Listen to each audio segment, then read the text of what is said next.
Imagine this. It's a warm summer morning on Somerton Beach, Australia. December the 1st, 1948. A man is found lying peacefully against a seawall, dressed immaculately in a suit and tie. He looks like he might be asleep, but he's not.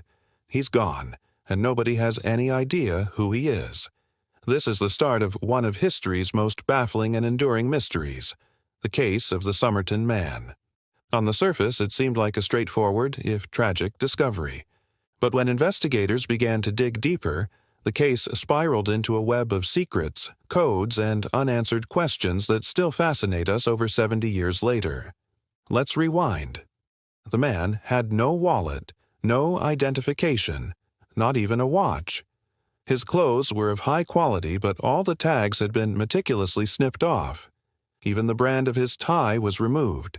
It was as if he, or someone else, had tried to erase his very existence from the world.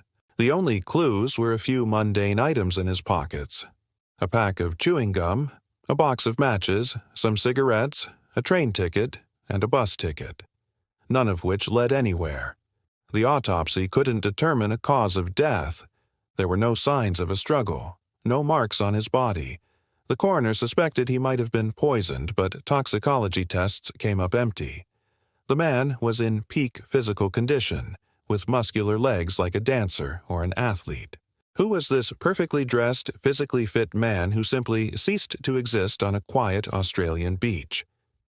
The mystery deepened a few months later when a pathologist re-examining the man, as clothing, found something everyone had missed: a tiny, hidden fob pocket sewn into the waistband of his trousers.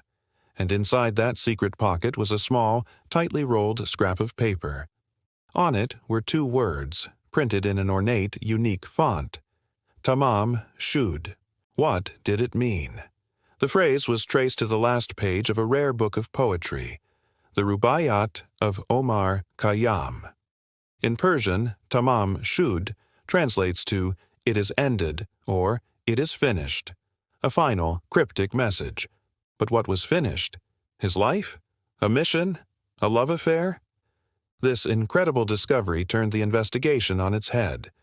Police launched a nationwide appeal to find the exact copy of the book that the scrap of paper had been torn from.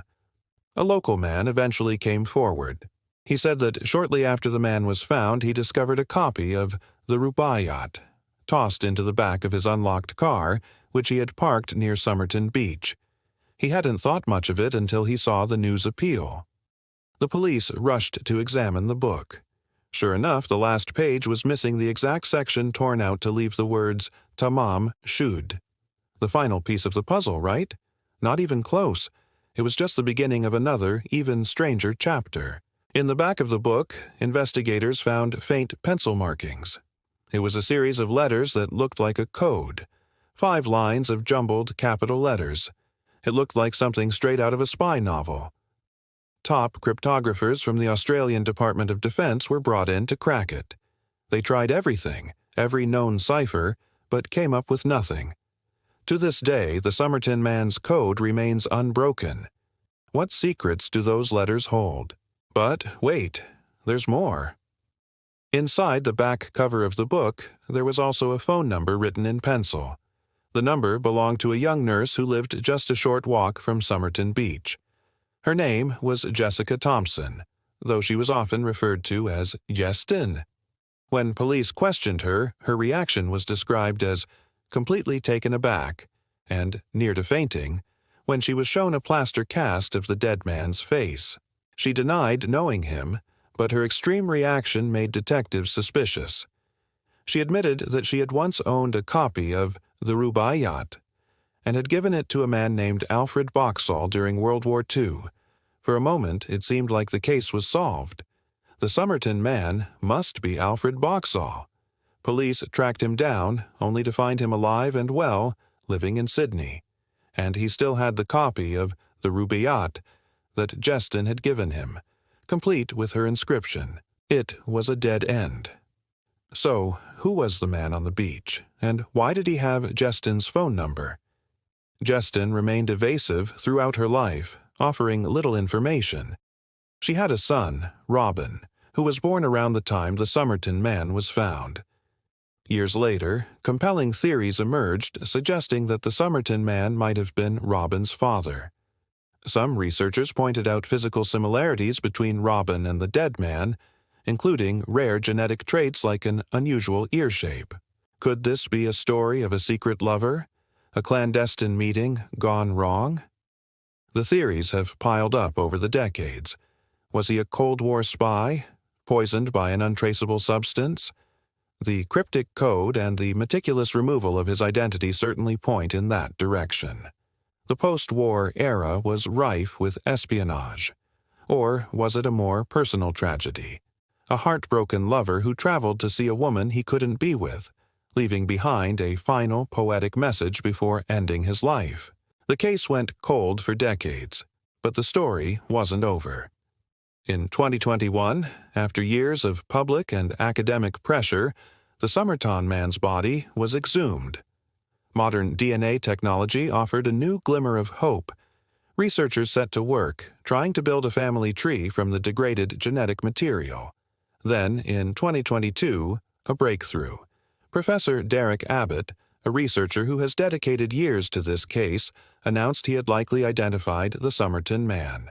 Using hairs found trapped in the original plaster mask, his team painstakingly built a genealogical tree and narrowed it down to one person, Carl Charles Webb, an electrical engineer and instrument maker from Melbourne.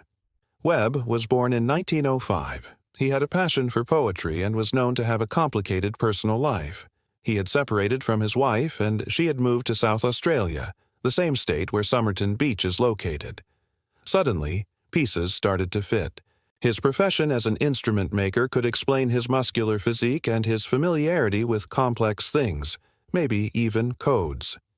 His disappearance from his family's life in 1947 aligns with the timeline. So, is the case finally closed? Is the Somerton man no longer a man of mystery, but Carl Webb? While the evidence is compelling, official confirmation is still pending. The mystery of Tamam Shud has captivated so many for so long that it almost feels like the story should not have an ending.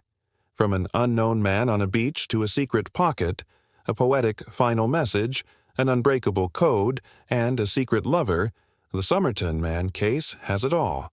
It's a real-life puzzle that reminds us that sometimes the most compelling stories are the ones that are true. And even if we now know his name, the biggest question might remain unanswered forever. What really happened on that beach, and why? What did Tamam Shud truly mean for him? What do you think? Was he a spy, a scorned lover, or something else entirely? Let me know your theories down in the comments. This is one of those cases where every opinion is fascinating. Thank you so much for joining me on this deep dive into one of history's greatest mysteries. If you enjoyed this, please hit that like button and subscribe for more stories that puzzle and intrigue. We'll see you in the next video.